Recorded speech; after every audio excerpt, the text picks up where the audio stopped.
예수 그리스도 안에 있는 성도 여러분, 저는 아주 자주 주일 오전 설교, 주일 오후 교리문답 설교를 통해서 성인 세례 예식서 또 유아 세례 예식서에 대해서 자주 여러분에게 말씀드렸습니다. 그래서 우리는 유아 세례 예식서가 되었든 성인 세례 예식서가 되었든 우리의 귀에 아주 익숙합니다. 이 특별히 유아 세례 예식서는 하나님의 약속에 대하여 잘 요약해 놨습니다. 다른 말로 말하면 유아 세례 예식서에는 성경 66권을 집약해서 요약해 놨습니다. 그럼 여기에 요약되어 있는 약속은 무엇일까요? 유아 세례 예식서에 약속되어 있는 내용은 무엇일까요? 그것은 성경 66권에서 말하는 내용과 일치하는 내용이겠죠? 간단합니다. 나는 너의 하나님이고 너는 내 백성이다. 나는 너의 아버지가 되고 너희는 나의 자녀가 된다. 나는 너희의 하나님 노릇을 끝까지 영원토록 신실하게 하나님 노릇을 할 것이다. 그러니 너희는 내가 너희를 내 백성으로 삼았고 내 자녀로 삼았으니 너희는 내 자녀답게 살아라. 이것이 전체 66권의 내용이에요. 성경이 어렵다고 하시는 분들, 하나님은 아버지 노릇하겠다는 겁니다. 하나님 노릇하겠다는 거예요. 그러니까 성경은 하나님이 하나님 노릇을 어떻게 하는가를 기록해 놨어요. 성경을 올바르게 묵상하고 읽는 자들은 성경을 통하여 하나님은 이렇게 하나님 노릇을 하셨구나. 하나님 노릇을 하실 때 그냥 하시는 것이 아니라 반드시 약속을 하면서 하나님 노릇을 하시는 거고 약속을 지키면서 하나님 노릇을 하는 거예요. 그러면 백성들은 어떻게 백성답게 살아야 돼요? 어떻게 자녀답게 살아요? 항상 아버지의 약속을 기억하는 거죠. 그리고 그 약속을 끝까지 신뢰하는 거죠. 그렇죠? 이게 세례 예식서에 잘 요약되어 있습니다. 사랑하는 여러분, 여러분은 왜 노아의 홍수가 유아 세례 예식서에 기술되어 있는가 생각해 보신 적이 있습니까? 유아 세례 예식서에 노아의 홍수 사건이 기록이 되어 있습니다. 이 예식서가 낭독이 되고 그 다음에 세례를 베풀기 전에 우리는 기도를 하죠. 우리가 어른들에게도 세례가 무엇인지 그 다음에 세례를 베풀기 전에 기도부터 먼저를 합니다. 이렇게 기도문이 되어 있어요. 여기에 시편 찬송 뒤에 다 나와 있습니다. 그러니까 이 뒤에만 있으면 여러분 성경 주석도 필요 없어요. 이 안에 성경을 해석하는 모든 원리가 다 들어있어요. 근데 이걸 가지고 있으면서도 구슬이 서말이라도 뭐 해야 돼요? 그렇죠. 이걸 좀 꿰는 건 어떻게 하는가 알려드릴게요. 이걸 열어야죠. 눈으로 봐야죠. 볼펜을 들고 표시를 해야 되잖아요. 그렇죠? 이 안에 다 들어있어요. 기도문 어떻게 들어있는가 알려드릴게요. 주님께서는 주의 의로운 심판에 따라 믿지 않고 회개하기를 거부하는 세상을 홍수로 심판하셨으나 홍수 사건이 나와요. 믿는 노아와 그의 가족 8명은 주님의 크신 자비로 구원하시고 보존하셨나이다. 이게 기도문에 나오는 거예요. 근데 여러분, 제가 어제 저녁에 총신, 합동 측에서 나오는 헌법, 거기도 보면 세례 예식문이 나와 있어요. 우리 합신, 세례 예식문 나와 있어요. 이런 내용이 1도 없어요. 1도 없습니다. 한 페이지 조금 넘는 내용이에요. 이런 내용이 들어가 있지 않아. 이런 내용은 오직 개혁교회만 실어놨어요. 이게 차별이 있는 거예요. 개혁교회는 얼마만큼 성경으로 돌아가는 이 노력을 했는가? 얼마만큼 이 교회의 머리 대신 그리스도가 왕노릇하도록 말씀으로 돌아가는 일에 목숨을 걸었는가? 합동 측이나 합신 측은 이런 내용을 일체 기록하지 않았어요.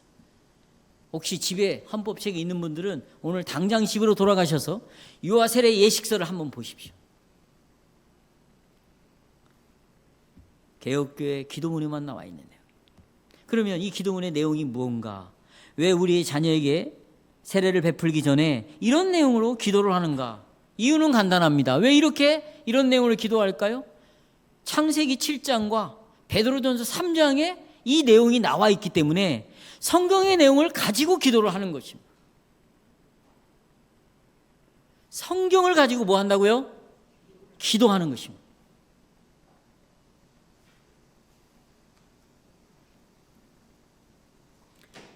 이 말씀에서는 창세기 7장과 베드로전서 3장에서는 하나님께서 심판 중에도 긍휼을 베푸셨다고 말씀하십니다. 하나님이 물로 심판하실 때 하나님은 언약의 자기 백성들 이 씨를 보호하기 위해서 언약 자녀들이 타고 있는 그 방주의 문을 닫아주셨어요. 이게 중요합니다. 문을 닫으셨습니다. 우리가 유아 세례 예식서의 기도에서 보았듯이 하나님께서 노아와 그 식구들을 보호하셨다. 이것이 곧 세례다. 이렇게 말하고 있어요. 하나님이 노아를 보호해 줬어요. 노아의 식구들을 보호주셨어요. 이것이 곧 세례를 가리키고 있는 거다. 그러니까 노아의 방주 사건은 뭘 가리켜요? 세례를 가리키고 있다. 그래서 자녀들에게 세례를 베풀기 전에 우리는 주님께 기도합니다. 하나님 아버지, 하나님께서 노아와 그 가족들에게 보여주셨던 그 긍휼히 여겨주심을 지금 하나님의 파 나와 내 자녀가, 우리의 자녀들이 세례를 받기 전에 하나님이 이들도 동일하게 하나님이 노아와 그 식구를 보호하는 것처럼 우리의 자녀들도 보호해 주시옵소서 이렇게 기도하는 거예요. 똑같이. 왜냐하면 하나님은 그때 하나님이나 지금이나 변함이 없으세요. 하나님은 동일하세요. 수천 년 전에 노아와 그 식구들을 구원하기 위하여 문을 닫았던 하나님께서는 지금도 세례를 받으러 나오는 우리의 자녀들을 놓고도 동일하게 하나님은 은혜를 베푸시는 분이라. 우리가요 이런 걸 알고 있어야 돼요. 내가 믿고 있는 하나님은 창세기 하나님이나 계시록의 하나님이나 지금의 하나님이나 동일하게 역사하고 있구나. 이걸 알아야 하나님을 끝까지 신뢰하고 싶은 믿음이 생기죠. 우리는 하나님을 시시때때로 변질하는 편안한 하나님으로 말하고 있어. 내가 좀 하나님 앞에 잘 보이고 헌금하고 말씀대로 좀 사는 듯하면 하나님이 나를 어떻게 보호해 주실 거야. 내가 개판으로 살면 하나님은 나를 버리실 거야. 이런 하나님은 성경에도 없는 하나님인데 자기가 그런 하나님을 만들어 놓고 하나님을 좋아했다, 사랑했다, 두려워했다가 여러분 이렇게 될 경우에는 이 사람은 참된 기독교를 아직 접하지 못하고 변함이 없기 때문에 우리는 동일한 하나님께 동일한 기도를 드리는 것입니다. 전 다음과 같은 주제로 오늘 설교를 요약합니다. 이 물이 죽음을 가져왔잖아요. 죽음의 물의 위협 가운데서 하나님께서는 긍휼로 언약의 씨를 보존하신다. 두 가지를 말씀드립니다. 언약의 자녀들이 무엇으로부터 보호를 받았습니까? 자, 이제 7장으로 돌아오겠습니다. 여러분. 자, 우리가 7장에서 선택한 16절 말씀 설교 본문입니다. 이제 하나님이 비를 내리시겠다. 그리고 노아와 노아의 식구들을 들어 보내고 문을 닫죠. 그러면 이제 어떻게 돼요? 긴장감이 넘치고. 여러분, 하나님 방주를 만들어라. 음식을 그 배 안에다가 채우라. 이건 120년 전에 노아에게 주신 하나님의 명령이었습니다. 노아는 120년 동안 하나님이 주신 청사진에 따라 열심히 방주를 만들었어요. 오늘 우리가 날마다의 빛으로에 보면 8월 10일 날 히브리서의 내용이에요. 거기 이런 내용이 나옵니다. 그리스도께서 우리를 위하여 죽기까지 순종한 그 순종은 곧 우리가 본받아야 될 순종이다. 예수의 순종과 우리의 순종은 같을 수가 없지만 그러나 우리는 주님의 본을 따라 순종해야 된다. 그러면 한 예를 적어놨습니다. 누군가가 불이 난 걸 봤어요. 불이 난 걸 불이야라고 소리쳤습니다. 여러분이 소리쳤어요. 여러분 그 사람을 신뢰한다면 여러분들은 불이야라는 말을 듣고 모두가 다 행동으로 옮길 겁니다. 어떻게? 밖으로 나갈 것이에요. 믿음은 보여지는 것이다. 어떻게? 불이야라는 말을 들었으면 그걸 믿어야 된다. 그 믿음은 뭘로 드러나는가? 순종으로 드러난다. 행함으로 나가게 되어 있어요. 노아는 하나님의 말씀을 알고 끝난 게 아니에요. 보여졌다고 내가 말했지, 지난주에. 무슨 일이 일어나도 나는 날마다 나가서 배를 짓는다, 만든다. 내 식구들 가운데 별아발 일이 다 일어나도 나는 오늘 나가서 나는 하나님을 경외한다. 나는 이 말씀의 약속을 붙잡고 나는 살아간다. 이거예요. 하나님이 그런 사람을 보호하시고 지키는 것이지, 지금 배 밖에 있는 사람은 하나님이 무슨 보호를 합니까? 그럴 수가 없는 것이죠. 노아는 청사진을 따라 열심히 방주를 만들었어요. 이제 배를 다 만들었습니다. 본격적으로 긴장이 일어나기 시작했습니다. 12절 보십시오. 지금부터 7일이면 내가 40주야를 땅에 비를 내릴 것이다. 여기 땅에 비를 내린다. 이게 9번 반복해서 나와요. 9번. 비가 창일할 것이다. 비가 넘칠 것이다. 비가 내릴 것이다. 몇 번? 9번. 그래서 각각 종류의 동물들이 둘씩 노아가 만든 문을 통과해서 방주 안으로 들어갔습니다. 15절. 무릇 생명의 기운이 있는 육체가 둘씩 노아에게 나와 방주로 들어갔다. 그러니까 노아와 가족은 이제 동물들이 들어가고 마지막으로 누가 들어갔어요? 가족들이 먼저 들어갔어요. 그 다음에 제일 끝으로 노아가 방주의 문을 통과하여 들어갔습니다. 그 다음으로 16절 여호와께서 그를 닫아 넣으시니라. 이게 아주 중요한 말이에요, 여러분. 이걸 좀 직역하자면 하나님께서 노아 뒤에서 노아를 밀어넣고 문을 닫았다 이 말이에요. 노아를 집어넣고 문을 닫았다. 그러니까 하나님이 친히 이 방주의 문을 닫으셨습니다. 이게 무슨 뜻입니까? 이게 무슨 뜻이에요? 방주에 탄 사람들은요, 꼼짝없이 그 안에 갇혀있다 이런 말이에요. 하나님께서 밖에서 직접 문을 닫으셨다면 누가 방주의 문을 열 수 있겠어요? 안에 있는 사람도 나오기 위하여 문을 열 수가 없습니다. 밖에 있는 사람도 들어가기 위하여 방주의 문을 절대로 열 수가 없습니다. 왜냐하면 이 문은 누가 닫았기 때문에? 하나님이 닫으셨기 때문에. 성도 여러분, 왜 창세기 7장 16절에서 하나님께서는 왜 언약의 자녀들을 동물과 함께 방주에 들어갔다 이걸 강조하고 있을까요? 여호와 하나님께서는 왜 당신이 하나님이 여호와가 직접 친히 문을 닫았다는 것을 지금 강조하고 있을까요? 노아가 배를 만들었으니 노아가 문을 닫을 수 있는데 왜 하나님이 닫았다고 말씀하실까요? 홍수 때문에 문을 닫을 수 없으니까 하나님이 닫아주셨나요? 뭐 그럴 수도 있어요. 40일 동안 비가 억수처럼 내렸으니까 여러분 하늘에서 물이 쏟아지고요, 깊은 샘이 터졌다고 그랬어요. 그러니까 이 땅 위에서 엄청난 물이 솟아오르고 하늘에서는 지금의 비가처럼 내린 게 아니에요. 쏟아 부어버렸어요. 부었어요. 이런 상황에서 방주의 문이 닫혀야 보호를 받을 수 있잖아요. 그렇죠? 그래서 하나님이 닫아주셨군요. 그런 의미도 있어요. 그래야 살 수 있으니까. 그러나 여러분, 우리는 방주가 단순히 이 홍수의 물로부터 지켜줬다, 이 방주에 있었기 때문에 살아났다 이렇게 생각한다면 오늘 본문을 잘못 이해하는 거예요. 이런 의미가 있지만 이런 뜻이 아닙니다. 우리가 대부분 노아의 홍수를 생각할 때 이 배를 만들었어, 안에 들어간 사람은 산 거야, 홍수에서 살아남았어 이렇게 생각하는 거죠. 이게 전부가 아니라는 것이에요. 이 대답은 옳은 대답이 아니에요. 이제 하늘이 열렸습니다. 샘들이 터졌어요. 그 당시에 노아의 당시에 노아를 얼마나 비웃고 큰 소리를 쳤던 사람들이 이 비가 위에서 아래에서 터져나오는 걸, 물이 터져나오는 걸 보고 얼마나 발악을 했을까요? 그렇죠? 그러나 그들은 방주에 들어갈 수가 없었어요. 왜? 하나님이 문을 닫으셨기 때문입니다. 방주 밖에 있는 사람들은 방주의 문을 열려고 얼마나 노력을 했을까요? 또 노아 이 방주 안에 있는 노아와 그 식구들은 자기의 친정 식구들, 자기의 형제들을 생각할 때 얼마나 안타까웠어요. 그래서 방주의 문을 열고 그들을 안으로 들여보내고 싶은 유혹이 얼마나 컸을까? 그러나 하나님께서 친히 방주의 문을 닫으셨기 때문에 아무도 열 수 없습니다.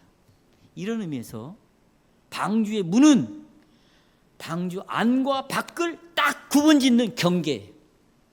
경계입니다. 경계. 여러분, 우리가 38선 가면 경계선이 있죠? 이건 아무것도 아니에요. 막 들어가고 나오고 할 수 있어요.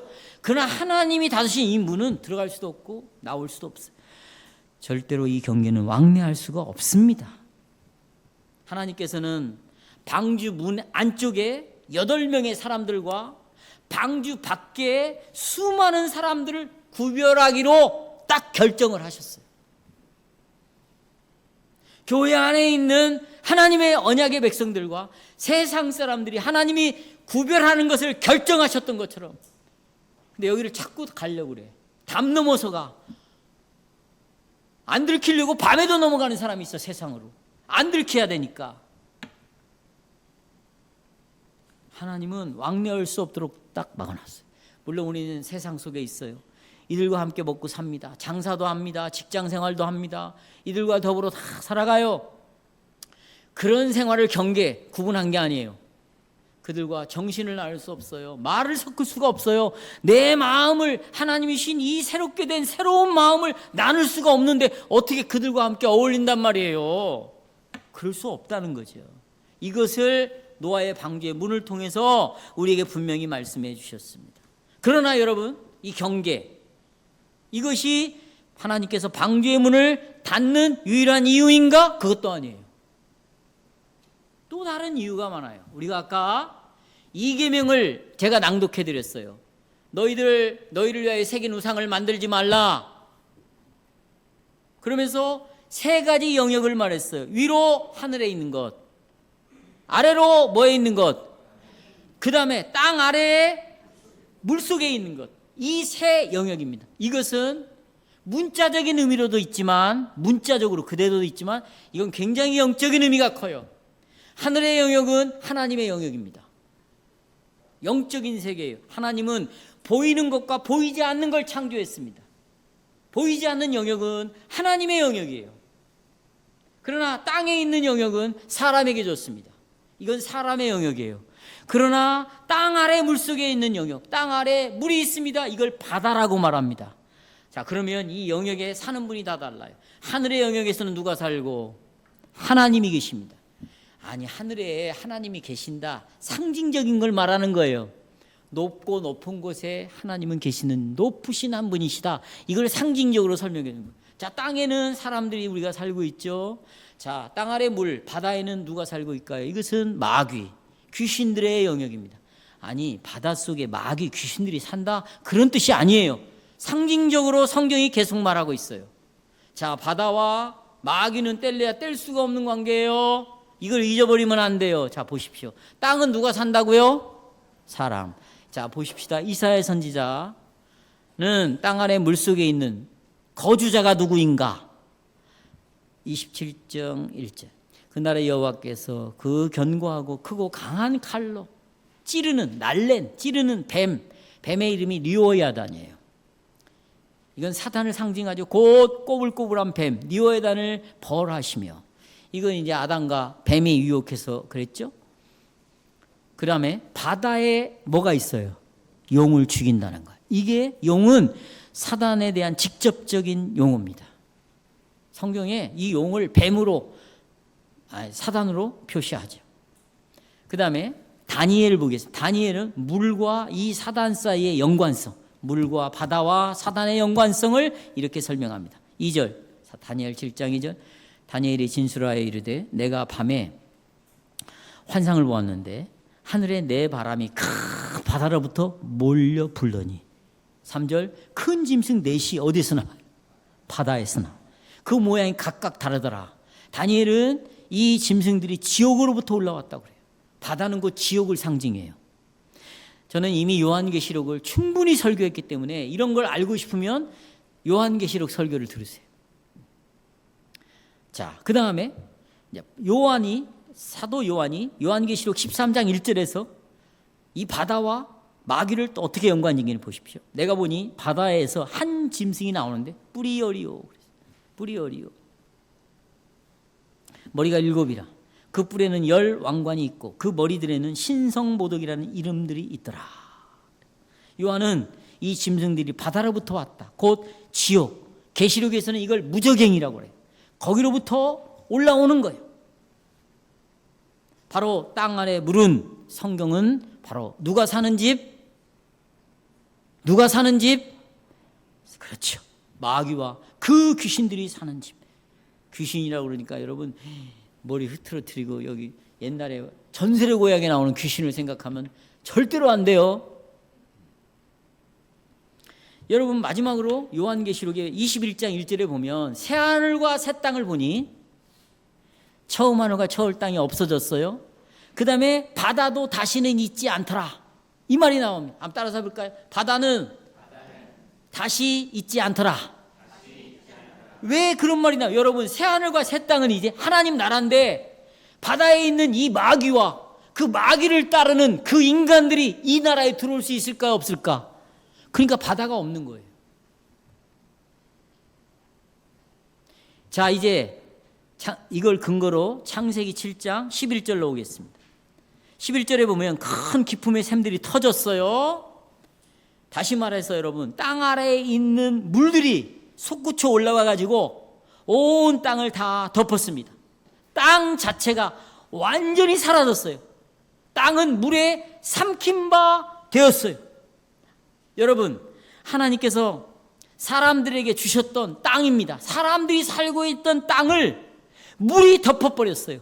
이 물은 누구에게 속한 거죠? 누가 지배하고 있죠? 마귀가 지배하고 있는 거예요. 다시 말하면 하나님께서 사람에게 맡겼던 모든 피조물들이 사단에 의하여 완전히 전멸돼버렸어요. 전멸됐어요. 이걸 전멸시켰다. 뭘 근거로 이 목사는 그렇게 설교하는가? 여기에 히브리어 단어가 네 단어가 그걸 말해주고 있어요. 7장에 네 번 반복해서 나오는 게 뭐냐면 물이 넘쳤다, 물이 창일했다. 이 말은 여러분 히브리어 헬라어에 물이 이겼다 이런 단어입니다. 한번 따라서 해볼까요? 물이 이겼다. 이것은 여러분 군사 용어예요. 전쟁 용어입니다. 전쟁을 치러갖고 이겨버렸어요. 그때 쓰는 단어가 물이 이겼다 이런 단어입니다. 물이 이겼다. 그러면 누가 이겼다? 마귀가 땅에서 완전히 점령하고 승리를 했다. 그러니까 홍수는 단순히 물이 땅을 덮었어 이런 내용이 아니에요. 이 홍수의 사건은 하나님과 마귀와 전 우주적인 전쟁을 하고 있음을 보여주고 있는 거예요. 무슨 전쟁? 우주적인 전쟁. 지금도 세상이 여러분 재밌어요? 즐기고 싶어요? 여기서 어울리고 싶어요? 같이 어울려서 뭐하게? 지금도 여러분 이 전쟁은 지속되고 있어요. 우주적인 전쟁. 물속에 빠진 사람들 생각해 보세요. 비명을 지르죠. 짐승들의 비명 소리를 생각해 보면 아, 이 승리는 사단의 승리구나. 사단의 거처가 사단이 온 땅을 지배하고 모든 생명을 다 죽여버렸어요. 대초에 하나님이 창조하신 모든 것이 다 사라졌어요. 파괴됐어요. 사단에게 넘어갔어요. 왜요? 하나님이 비를 허락하셨거든요. 그렇죠? 기품의 샘들이 터지도록 허락하셨거든요. 또 하나님께서는 사단과 그 군대에게 창조물을 하나님 대신에 뭐하도록 심판하도록 사단을 사용한 거예요. 그래서 이렇게 말하잖아. 하나님이 야 원수 사랑해. 원수 갚는 것은 너에게 있지 않아. 누구에게 있어? 나에게 있어. 그 하나님 원수를 어떻게 갚아요? 사단을 보내는 거예요. 바벨론을 보내는 거예요. 아수르를 보내는 거예요. 그래서 하나님의 불순종한 자들을 세상의 정부를 사용해 갖고 심판해 버리는 거예요.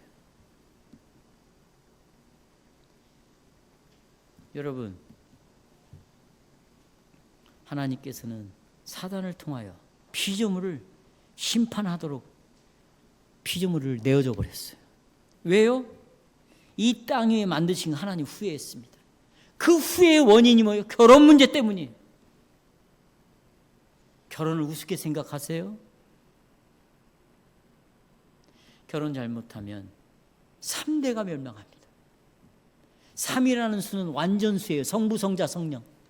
끝까지 멸망시켜버리겠다는 거예요. 결혼 한번 잘못하면. 이건 결혼의 문제가 아니에요. 여호와를 여호와로 인정하지 않는 죄가 결혼으로 드러나는 거예요. 잘 생각해 보셔야 돼요, 여러분.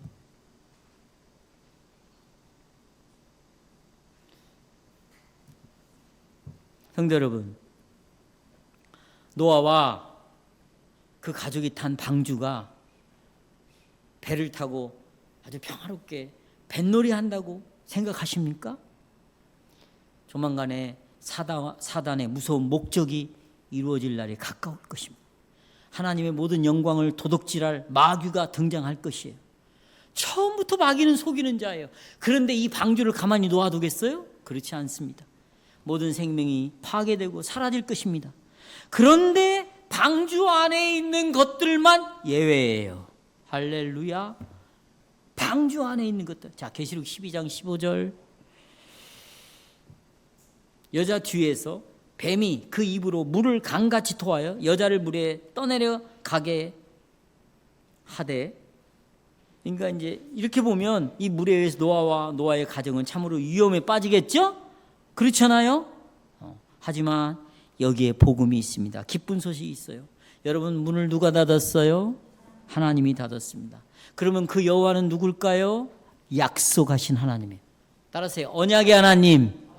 언약을 했어요. 어디에서? 창세기 3장 15절에서 여인의 후손이 구원자가 등장해갖고 뱀의 머리, 사단의 머리를 완전히 바셔버릴 것이다. 그를 멸망시킬 것이다. 약속을 하셨던 하나님이십니다. 그분이 문을 닫으셨어요. 왜? 하나님은 마귀와 노아와 그 가족을 멸망하기 위하여 방주 안으로 들어가지 못하도록 하나님이 문을 닫아버렸어요. 방주 노아와 그 식구들이 살아남아야 여기서 또 다른 씨가 나올 수 있어요. 그 씨가 누가 되냐? 마지막은 예수 그리스도가 오시게 돼 있어요. 여기서 죽어버리면 하나님의 구원이 끝나는 거예요. 실패로 끝나는 거죠. 그렇죠? 그래서 하나님께서 문을 닫으셨습니다. 하나님께서 닫으신 문은 방주 안에 있는 노아와 그 식구들, 그리고 방주 밖에 있는 물 사이의 장벽이에요. 장벽. 안에 식구들과 밖에는 뭐가 있어요? 물, 장벽이 있는 거죠. 또 방주 안에 있는 사람들과 방주 밖에 사단이 안에 있는 사람을 멸망시키기 위하여 공격을 하고 있는 그 사단 사이의 장벽이에요. 여러분, 독일에 가면 베를린 장벽 있잖아요. 동서가 딱 오고 갈 수가 없어요. 그거보다 더 기가 막힌 건 물의 심판과 이 노아의 식구들과의 장벽, 이 사단의 공격과 하나님의 백성의 보호하심 사이에 이 장벽, 그게 문이에요. 문. 비록 홍수로 인하여 사단의 승리가 완벽한 것처럼 보이죠. 그러나 하나님께서는 사단이 그의 노아와 그의 가족에게 이르지 못하도록 보호를 하신 거죠. 왜냐하면 방주 안에 있는 언약의 후손이 보호받는 것이 누구의 뜻이에요? 하나님의 뜻이에요. 원수 마귀는 사자와 같이 으르렁거리며 자기가 삼킬 자를 찾고 있어요. 그러나 방주 안에 있는 사람들을 건드릴 수가 없어요. 왜요? 하나님이 지금 보호하고 있어요. 하나님이 보호하고 있습니다. 그래서 여호와께서 그를 닫아 넣으시니라. 사단이 보는 앞에서 문을 닫으셨어요. 하나님이 심판을 내리시면서도 문을 닫아 놓으셨어요. 그 심판이 오지 못하도록 이들을 보호해 주신 거고, 사단이 역사하지 못하도록 막으신 거예요. 이유는 하나님이 그렇게 하시겠다고 창세기 3장 15절에 뭐 하셨어요? 약속하신 거예요. 이 약속을 알고 있어야 예수를 믿죠. 기가 막힌 것은 이 약속이 뭔지도 모르면서 교회를 다니고 약속이 뭔지 모르면서 예수를 믿겠다고 오는 것은 전부 마귀에게 속고 있는 거예요. 이렇게 해서 영혼을 멸망의 길로 끌고 가는 거예요. 그러니 그의 신앙생활이 얼마나 불안할까, 얼마나 아침 저녁으로 변할까, 얼마나 근심에 쌓일까, 얼마나 헷갈릴까, 얼마나 예수를 믿으면서도 감사가 없고 만족이 없을까. 이유는 약속이 뭔지를 모르니까. 장로들의 역할은 성도를 만날 때마다 약속을 회상시켜 주는 거예요. 설교라는 것은 약속을 생각하게 만드는 거예요. 약속을 붙잡게 만드는 거예요. 가정에서 부모들은 자녀들에게 약속을 끊임없이 아이들에게 들려주는 거예요. 약속 때문이었어요. 사랑하는 여러분, 여기에 우리가 그동안에 배웠던 노르트 신경, 제 마지막 성도의 견인이 여기에 있는 것이에요. 하나님은 살리기로 선택한 자들을 끝까지 돌보시기 때문에 주권적으로 언약의 자녀들을 위해 장벽을, 문을 딱 만들어서 누구도 공격하지 못하도록 문을 누가 닫아? 하나님이 닫았어요. 그걸 누구도 들어올 수가 없어요. 이 하나님이 우리에게 보여준 이 끝까지 우리를 책임지겠다, 하나님 노릇하겠다는 거예요. 나는 하나님으로서 내 자녀를 끝까지 지켜내겠다는 것, 이게 사랑이에요. 그 사랑을 누가 끊어요? 자, 로마서 8장 38절 보세요. 다 보십시오. 내가 확신하노니 사망이나 생명이나 천사들이나 권세자들이나 현재일이나 장래일이나 능력이나 높음이나 깊음이나 다른 어떤 피조물이라도 우리 주 그리스도 예수 안에 있는 하나님의 사랑에서 끊을 수 없다. 하나님의 사랑으로부터 홍수가 와도, 마귀가 와서 나를 죽인다고 해도 이 하나님의 사랑에서 나를 분리시킬 수가 없어. 끊을 수 없어요. 왜요? 하나님이 문을 닫아놓고 나를 보호하고 있는데. 그러나 보십시오. 그러나 하나님께서 이 마귀의 공격으로부터 보호하지 않은 한 사람을 하나님은 갈보리 십자가에다 걸어놔 버렸어요. 그게 하나님의 아들 독생자 예수 그리스도예요. 그 하나님의 아들은 보호막이 없었어요, 여러분. 하나님은 유일하게 보호하지 않은 사람이 있었는데 그게 당신의 아들이었어요. 아들을 지켜주지 않았어요. 마귀의 공격으로부터 보호해주지 않았어요. 하나님은 노아도 문을 만들어 문을 닫아주셨어요. 아브라함도 지켜주셨어요. 이삭도, 요셉도, 야곱도, 이스라엘 백성들도 뒤에 애굽의 군대가 왔을 때 하나님은 애굽 이스라엘 백성들을 약속에 따라 보호해 주셨어요. 근데 당신의 아들, 이미 창세 전부터 성부와 성자는 한 하나님으로서 서로가 사랑하며 서로가 함께 지내며 서로가 교제하는 관계였어요.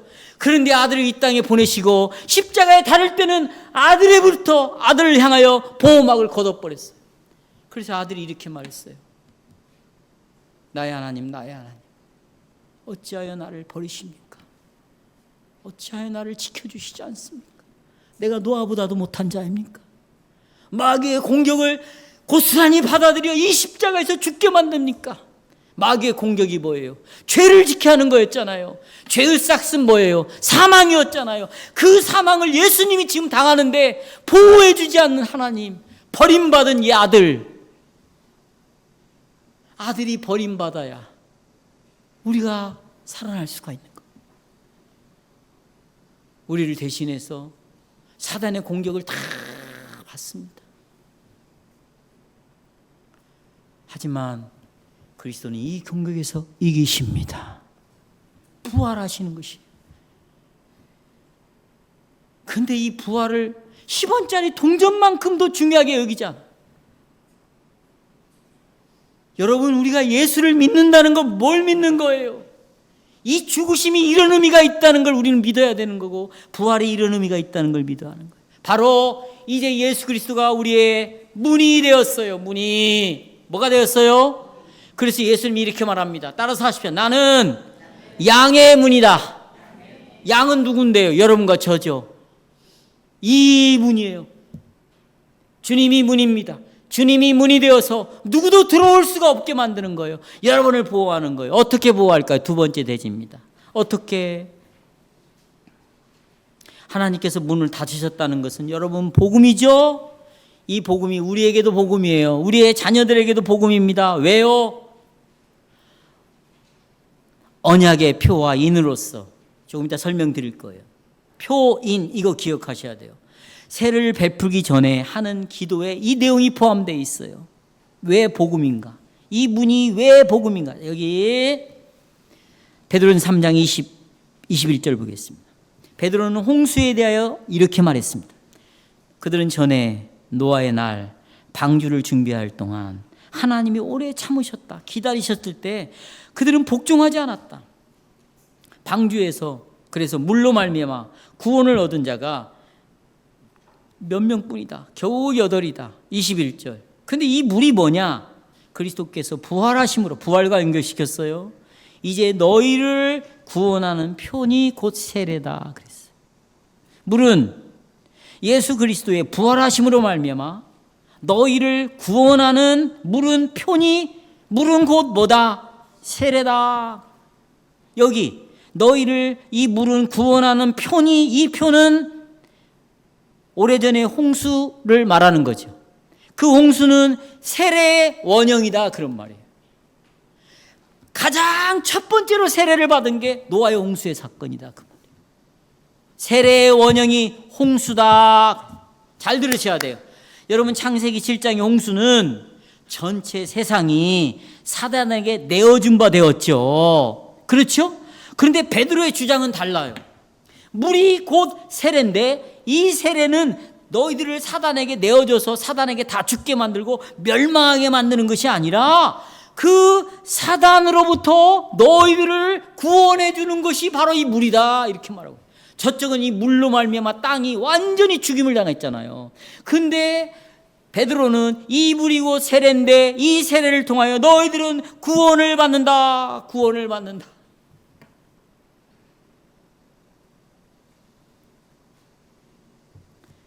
베드로가 21절에서 다시 봅니다. 물은 예수 그리스도께서 부활하심으로 말하면 이제 너희를 구원하는 물은 구원의 표다. 곧 물은 세례다. 그런데 이것은 더러운 것을 제하여 버림이 아니에요. 더러운 것, 죄를 말하겠죠. 여러분 아침에 일어나서 다 세수하셨죠? 그럼 세수하는 동안에 더러운 걸 싹 씻어주잖아요. 자, 저를 보세요. 내가 여러 차례 말했어요. 여러분 글씨를 모르는 자녀들이 있으면 이 글 있는 책을 사오는 것이 아니라 아버지가 부모가 그림책을 사옵니다. 그림책에 보면 한쪽에는 그림이 있습니다. 그림을 설명하는 글이 있습니다. 그리고 이 글을 보면서 그림을 가지고 설명을 해주는 거. 어린아이 글씨를 모르는 사람이에요. 세례는 그림책과 똑같습니다. 세례는 뭐와 똑같아요? 세례라는 것은 그림책과 똑같은데 바로 그 그림이 어떤 그림이냐? 물로 우리를 씻는 것은 그림입니다. 물이 더러움을 씻어내는 것처럼 글씨에는 뭐라고 여기다가 쓰여지냐면 예수의 피가 우리를 그렇게 깨끗하게 해준다. 글자는 그렇게 적혀져 있어. 근데 그림에는 물로 씻는 장면이 나와. 피가 씻는다 그러면 이해가 안 가니까 물로 우리를 깨끗게 한다라는 그림을 통해서 어떤 글을 알려주냐면 예수의 피가 우리를 깨끗게 해준다. 이걸 알려주는 거예요. 이해하시겠어요? 그런데 이 물로 세례를 받는 것은 우리가 깨끗하게 되는 것이 아니다. 거기에 머물러 있으면 안 된다. 그러면서 21절 후반절 끝에 보세요. 하나님을 향한 뭘 가져라? 선한 양심을 가져라 그랬어요. 선한 양심은 그리스도의 부활을 통해서만 받을 수 있어요. 저를 보십시오. 이제부터. 이것은 로마서 6장과 같아요. 로마서 6장. 베드로는 지금 세례와 로마서 6장에도 마찬가지예요. 세례와 예수 그리스도를 연결시키고 있어요. 저를 보세요. 세례와 누구를 연결시켜요? 예수님을 연결시키고 있어요. 세례가 뭔가? 그리스도를 떠나서는 세례를 이해할 수 없어요.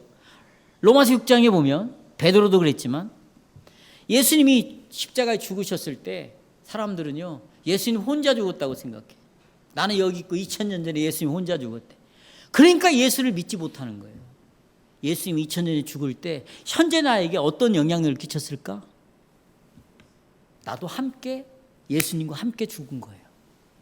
예수님이 3일 동안 장사되었을 때 나도 거기에 땅속에 있었던 거예요. 부활했을 때 나도 예수와 함께 부활한 거예요. 이것이 세례예요. 그것을 로마서 6장 보세요. 6장 3절과 4절에서 말하고 있어요. 무릇 그리스도 예수와 합하여 세례를 받은 것은 함께 세례를 받았다. 그 세례가 뭐냐? 예수님의 죽으심과 합하여 나도 죽었다. 그게 세례다. 이걸 알지 못하더냐? 또 4절 예수님의 주심과 죽으심과 나도 함께 합하여 함께 장사되었다. 그게 세례다. 이는 아버지 영광으로 말미암아 그리스도를 죽은 자 가운데 살리신과 같이 부활할 때 우리도 또한 합하여 함께 예수님의 부활과 함께 여기 새 생명 가운데 행하게 하려 함이라 그랬습니다. 그러니까 세례는 죄인이 그리스도와 함께 죄에 대하여 죽는 거예요. 여러분 우리가 물속에 쑥 들어가면 죽죠? 그걸 통하여 너는 예수님이 죽을 때 너도 죽었어. 뭐에 대하여? 죄에 대하여 내가 죽었어. 죄는 여전히 있어. 나는 죽었으니 이 죄가 더 이상 나를 주장하지 못해. 왜? 내가 죽었는데 어떻게 죄가 나한테 와서 너 이렇게 살아, 죄 짓고 살아 이렇게 말할 수 있냐? 죄가 어떻게 나에게 죽은 나에게 왕노릇할 수 있냐? 내가 이 땅에 죽으면 이 나라의 대통령은 나에게 세금을 징수할 수 없어요. 군대 가라고 할 수 없어요. 국가가 요구하는 것을 내가 할 수가 없어. 죽었는데 똑같아. 예수님이 죽었을 때 나를 죄에 대하여 죽게 만들었기 때문에 죄가 더 이상 내 왕이 될 수 없어요. 대신에 예수님이 부활할 때 나는 죄에 대하여 죽고 하나님에 대하여 새로운 사람으로 살아났어. 이걸 새로운 생명이라고 그래요. 이것이 베드로가 세례가 너를 구원했다라는 말의 뜻이에요. 여기에 본문에 유로가 있습니다. 여러분 들어보십시오. 홍수는 모든 육체를 다 죽였어요. 사단은 모든 걸 다 죽이도록 허락을 받았습니다. 그러나 하나님께서는 주권적으로 노아와 그 가족의 식구들을 살리기 위하여 하나님이 직접 문을 닫았어요. 그리고 사단이 공격해 못 오도록 이 씨들을 하나님은 보호해 주었어요. 이런 면에서 똑같아요. 여러분. 이 문과 이런 면에서 우리의 세례는 하나님이 닫으셨던 문과 똑같은 역할을 하는 거예요. 세례는 무슨 역할을 한다? 누가 닫으시는? 하나님이 닫으시는 문에 하나님께서는 어떤 특정한 사람을 너는 이제 내 자녀야, 너는 내 백성이야 라고 표시를 해버렸어요. 이 표시가 뭐예요? 세례죠. 여러분이 물로 받은 세례가 표시예요. 무슨 표시? 나는 하나님의 자녀가 되었다, 백성이 되었다는 표시입니다. 그러면 그 세례 안에는 뭐가 있는가? 문의 역할이니까 이제부터 너를 내가 지키고 보호한다 라는 내용이 이 세례 안에 담겨져 있는 거예요. 하나님이 나를 지키고 보호한다. 세례는 장벽과 같은 역할을 해요. 그러니까 왜 세례가 나로 하여금 하나님이 나를 보호한다 라는 것을 확신하게 하는가? 세례가 왜 오래전에 노아의 방주의 문과 같은 기능을 하는가? 그것은 여러분이 예수님이 죽을 때 누구도 죽고 나도 죽었어요. 예수님이 왜 죽었어요? 죄를 죽인 거 아니에요. 마귀를 멸망시킨 거 아니에요. 나도 마귀를 이긴 자가 된 거예요. 나도 죄를 이긴 자가 된 거예요. 예수님이 부활할 때는 죄와는 상관이 없는 하나님의 자녀로 새로운 피조물로 태어났어요. 예수님이 부활할 때는 죄를 이기고 승리한 것처럼 나도 죄를 이기고 승리했어요. 따라서 그리스도와 함께 세례를 받은 나는 멸망할 수가 없는 거. 만약에 나를 하나님이 멸망하고 마귀에게 다시 내어준다면 예수 그리스도의 죽음은 뭐가 되는 건데요?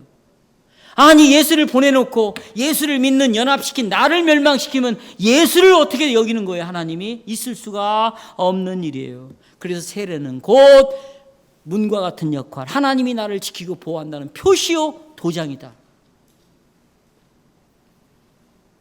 그래서 우리는 하나님께서 오래전에 노아와 그 가족들을 보호하신 것처럼 오늘 우리가 세례를 위해 데려온 이 자녀들, 세례를 받기 위해 데려온 자녀들에게 동일하게 하나님 앞에 강력하게 기도하는 거예요. 그 옛날 그 당시에 하나님께서는 믿지 않고 회개하지 않는 세상을 파괴시키고 지옥에 내어주셨지만, 그러나 노아와 그 가족들은 물로부터 구원하셨습니다. 그렇습니다. 하나님께서는 노아를 방주 안에 집어넣으시고 문을 닫아 그들을 보호하셨어요. 똑같아요. 베드로가 이 물, 홍수의 물과 세례를 연결시켰듯이 우리의 기도에서 우리도 이 물과 세례를 연결시켜서 기도하는 거. 이렇게, 주여, 당신께서, 하나님께서 노아와 함께 하시지 않았습니까? 이 문을 만들어 닫아주시지 않았습니까? 그러니 이 아이와 함께 해주십시오.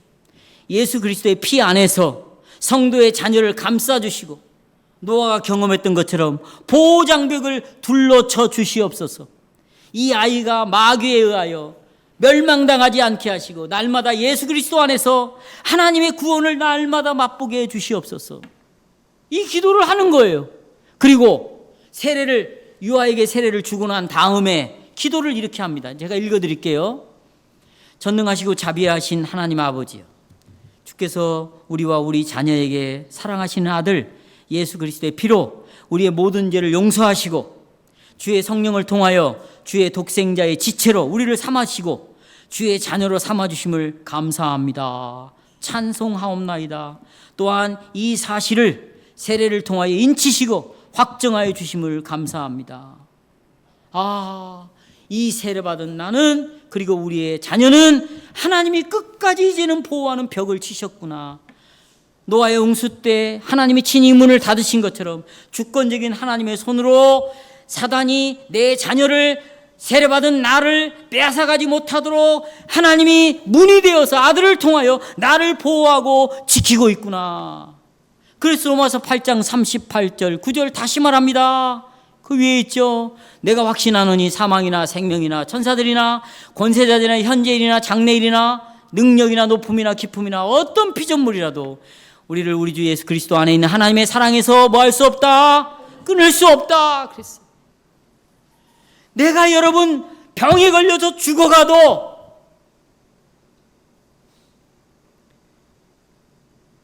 이 세례를 기억하셔야 돼요.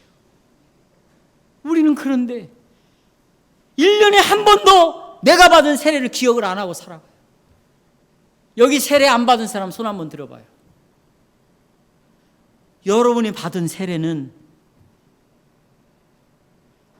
노아 시대 때 사단에게 이 세상을 내어주어서 홍수로 물로 모든 걸 쓸어버리고 멸망시켰을 때 보호를 받았던 그 8명의 식구처럼 예수 그리스도 안에서 우리를 보호하시는 하나님이 닫으신 문이 바로 이 세례라는 거예요. 그러면 이 세례를 언제 생각해야 되겠어요? 매일 서로가 피차 받은 세례를 가지고 하나님이 나에게 주신 이 보호의 문이 뭔가를 피차 서로 이야기하고 살아야죠. 세상과 우리는 구별됐고 마귀가 우리를 면말시킬 수 없고, 이런 어려움이 오고 고통이 오고 이런 슬픔이 오고 죽을 것 같은, 숨이 막힐 것 같은 이 인간의 한계에 도달할 때에도 하나님은 나를 지키시고 보호하시는 여호와시라. 얘들아 앉자. 우리가 이런 하나님 앞에 감사의 찬송을 부르자.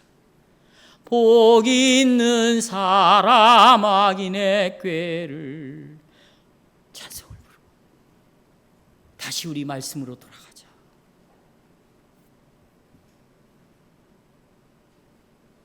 여러분과 여러분의 자녀들은 영원토록 안전할 것입니다.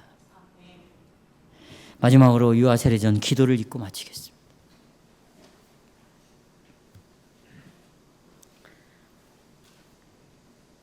이렇게 되어 있습니다. 이 성례가 하나님의 영광과 우리의 믿음의 강화와 위로, 교회 설립을 위한 것이 되도록 하기 위해서 이제 하나님의 거룩한 이름을 부릅시다. 기도합시다. 그 말이에요. 전능하시고 영원하신 하나님, 주께서는 주의 의로우신 심판에 따라서 믿지 않고 회개하기를 거부하는 세상을 홍수로 심판하셨으나 믿는 노아와 그의 가족 8명은 주의 크신 자비로 구원하시고 보존하시었나이다. 주께서는 강팍한 바로 이야기가 나옵니다. 바로와 그의 백성은 홍해에서 수장시키셨으나 주의 백성 이스라엘은 그곳을 맨 땅으로 맨 땅으로 걸어 나오게 하심으로써 이미 세례를 예표하여 주셨습니다. 세례의 원형이라 그 말. 이제 주의 무한하신 자비를 의지하여 기도합니다. 주께서 주의 이 자녀를 은혜로 보시사 주의 성령으로 주의 아들 그리스도에게 접붙여 주시기를 간구하옵나이다. 이 아이가 세례를 통하여 그리스도의 죽으심에 함께 장사되고 또한 그와 함께 새 생명으로 일어나게 하시옵소서. 아직 어린아이니까 모르니까 앞으로 이 진리를 깨달으면 그걸 알게 해 주십시오. 여러분은 알게 되었으면 또한 이 아이가 그리스도를 따를 때 그분께 붙어서 참 믿음과 굳은 소망과 열렬한 사랑으로 매일 자기의 십자가를 즐겁게 지고 가게 하시옵소서.